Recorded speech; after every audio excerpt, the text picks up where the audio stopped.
Du rose, des bijoux, de la soie, du taffetas. À première vue, c'est presque classique, on pourrait même dire presque bourgeois. L'on se dit que l'on a déjà vu ces pièces, mais on croit les avoir vues. Regardons bien de près. En fait, j'ai basé cette collection sur l'idée des favoris, des vêtements qu'on adore dans notre garde-robe et qu'on peut souvent pas remplacer parce qu'ils sont uniques. Alors du coup, j'ai regardé le travail des derniers 5 ans, 6 ans, et j'ai regardé tout ce que j'avais fait, et j'ai repris des choses que j'aimais vraiment, et aussi que les gens avaient bien aimé. Et je les ai re-regardés, et je les ai refaits, corrigés, changer les longueurs parfois, faire des choses, des petits détails. Et c'est ça qui est devenu une collection. Ça veut dire que c'est une collection qui est quelque part très classique.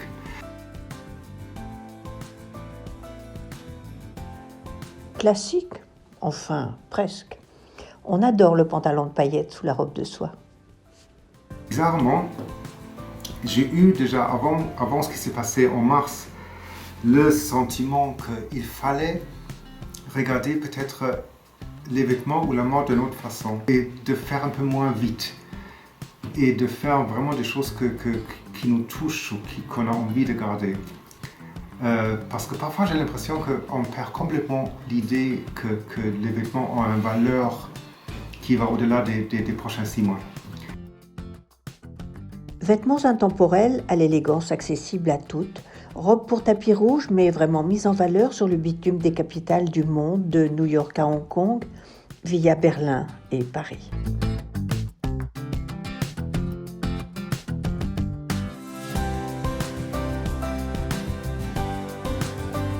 Pendant un mois, j'ai rien fait.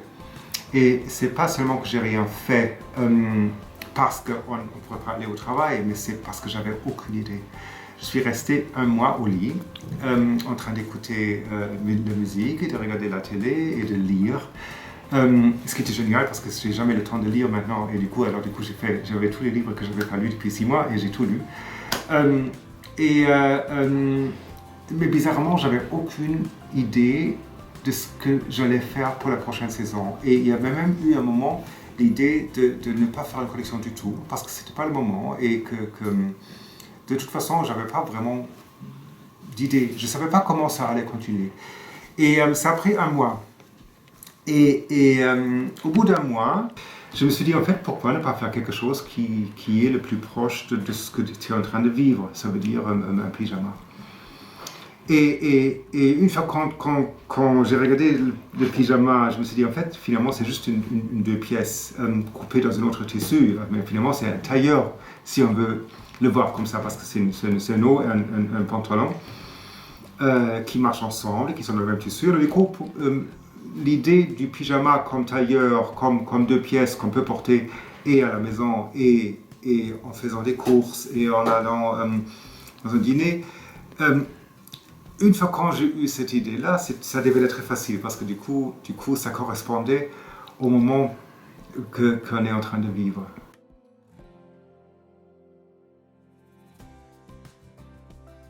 Et dans cette nouvelle collection, il n'y a pas que le pyjama. Non, alors l'idée c'était, une fois quand j'ai fait le pyjama, je me suis dit en fait ce qu'il faudrait faire, c'est alors le pyjama qu'on peut porter pour aller dehors, mais il faut avoir aussi, disons, des vêtements qu'on porte dehors qui sont tellement faciles à porter qu'on pourrait aussi s'endormir avec sur le canapé. Le canapé. Voilà. Alors par exemple, il y a des manteaux en taffetas rose qui pour moi c'était comme une housecoat, un cocon, un peignoir.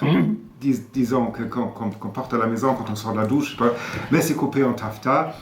Ça veut dire que c'est avec des manches volumineux, avec un volume volumineux, mais on peut s'endormir sur le canapé. Et quand on se réveille, on peut juste flotter un peu et du coup, c'est comme avant.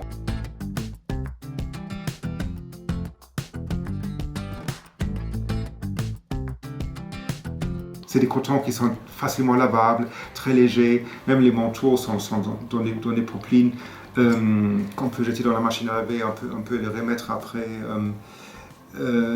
Les pyjamas, les robes sont coupées dans les viscoses, soit qui sont lavables à 30 dans la machine. Ça veut dire qu'on peut juste les jeter, on peut les mettre dans un coin, on peut les remettre après, ils sont toujours jolis.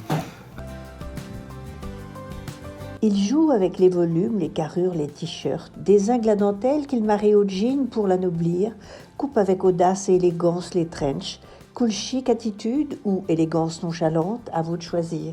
Nous, on adore Lutz depuis ses débuts.